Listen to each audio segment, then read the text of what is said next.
Hello, I'm Jonathan Chamberlain. I'm a partner here in the employment team.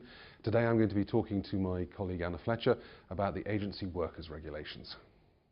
So Anna, what are the agency worker regulations? Well, the regulations apply to the tripartite relationship that we're probably quite familiar with, where you have an agency that supplies agency workers or temps to an end user.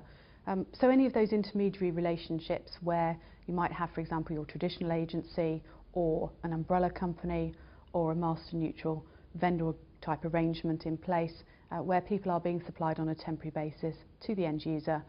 They're providing their services, as I say, on a temporary basis, but they're acting under the direction and supervision of the hirer, which is quite a key consideration. The regulations themselves apply to any agency worker, so it's not just what you might describe as, for example, your traditional temp, so perhaps somebody providing administrative services. They can apply to your top-end agency workers, people providing really skilled tasks, or undertaking really skilled tasks for end users. And the purpose of the agency workers regulations is to provide equal treatment effectively for the agency worker, so they are put on a par with your permanent employees after a qualifying period of 12 weeks. Are there any exceptions? There are, and in fact, if you look at the BIS guidance on the agency workers regulations, it provides some very helpful tables that set out who's in scope and who's out of scope. So the bodies that I've referred to, the agencies, the umbrella companies and so on, are obviously in scope. In terms of who's out of scope, well, if you're genuinely self-employed, out of scope. If you're providing services through a limited liability company, you're probably out of scope. But there's a bit of an issue there, because obviously if you are providing services and acting under the direction and supervision of the end user, you could actually be in scope. So big question mark about how that's going to be dealt with. And people providing services through managed service companies are also out of scope. The press have been reporting that what the regulations mean is that agency workers have the same rights as permanent employees. Is that right? Well, it's right in part, although I think some of the headlines have been very misleading. The regulations aren't intended to place your agency workers on the same playing field, the same level playing field as your permanent employees. The regulations provide for basic working terms and conditions. So essentially what that means is that there are requirements for you to equalise pay and also for you to ensure that the same working conditions in relation to duration of working hours, rest breaks, annual leave and so on are also replicated for your agency worker when that agency worker requires their 12 weeks qualifying service. You mentioned a qualifying period. Do agency workers get any rights on day one? Yes, they do. They get what are referred to, in fact, as the day one rights. Those are the rights to access to collective facilities.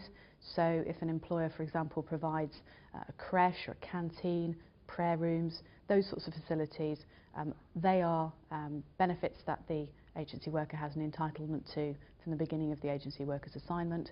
And also agency workers are entitled to information about permanent vacancies. So you need to treat them in the same way as you treat your existing permanent employees. What it doesn't do is give agency workers effectively a right to queue jump. So for example, if you have a waiting list for a creche or perhaps gym facilities that you offer, the agency worker doesn't suddenly bounce to the top of the queue, as it were. They stand in line along with the permanent employees. There's nothing in the regulations that gives agency workers rights over and above your permanent employees. Agency workers have the same basic terms and conditions as permanent employees. That must include pay. What is pay for these purposes? Well, pay is very clearly defined in the regulations, although you might argue that the list of what is not pay is considerably longer. But for the purposes of what is pay, pay will be wages and salary, commission fees, overtime payments, holiday pay, and could include bonuses. And it will also include vouchers which have a monetary value.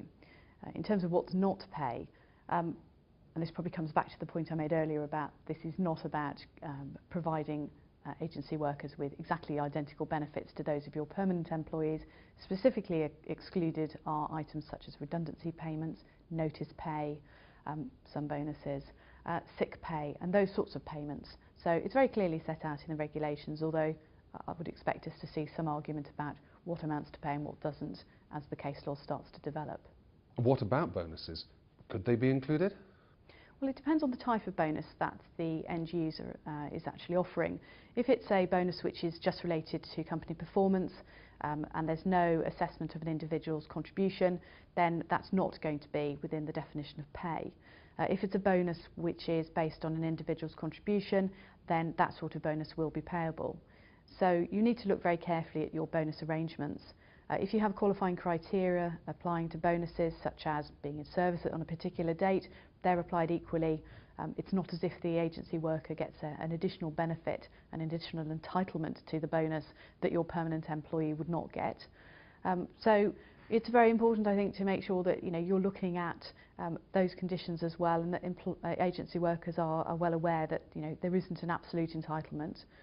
Nor does it mean that the agency worker will necessarily get exactly the same sum as the person that they're comparing themselves to, because obviously if it's based on individual contribution, then the agency worker may get a greater or a lesser sum than the permanent employee.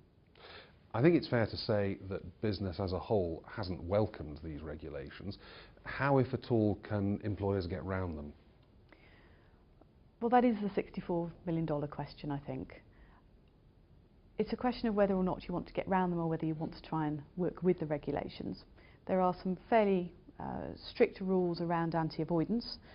For example, if you have structuring arrangements in place that look like you're trying to circumvent the regulations, that's likely to be spotted by the Employment Tribunal. So, for example, if you rotate an agency worker through your business every 11 weeks, or you have a series of breaks of more than 6 weeks to try and break the qualifying period of service, then those type of arrangements are going to be looked at very closely and would fall fairly and squarely within the anti-avoidance provisions, for which there is a £5,000 penalty.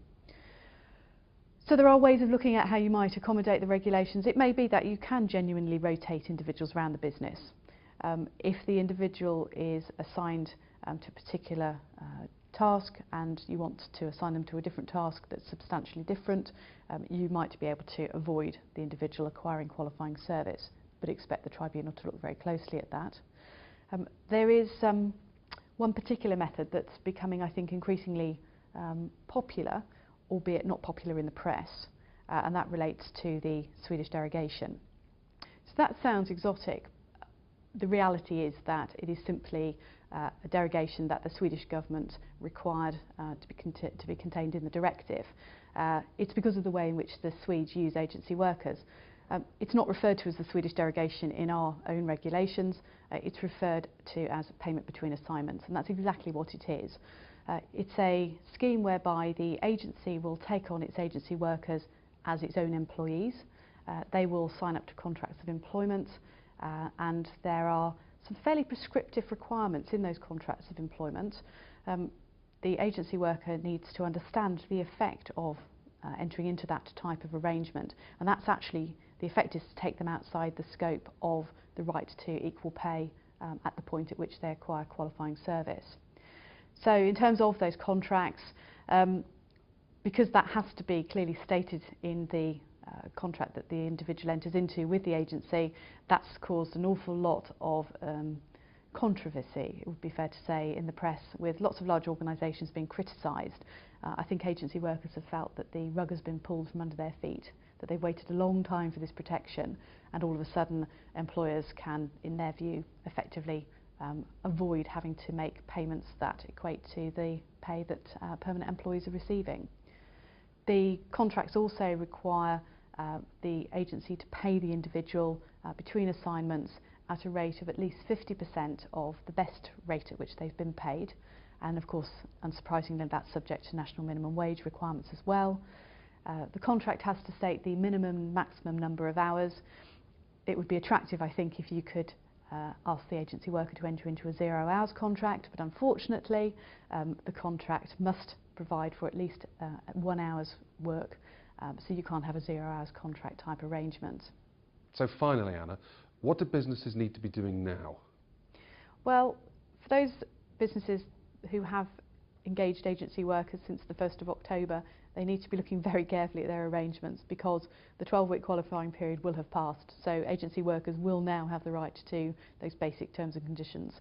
So it's very important to make sure that you know who you're engaging, you know the basis on which those agency workers are being engaged, negotiate Swedish derogations with your agencies if they're prepared to go down that route. Some are and some are not. And then I think most importantly, look very closely at your supplier agreements for two reasons.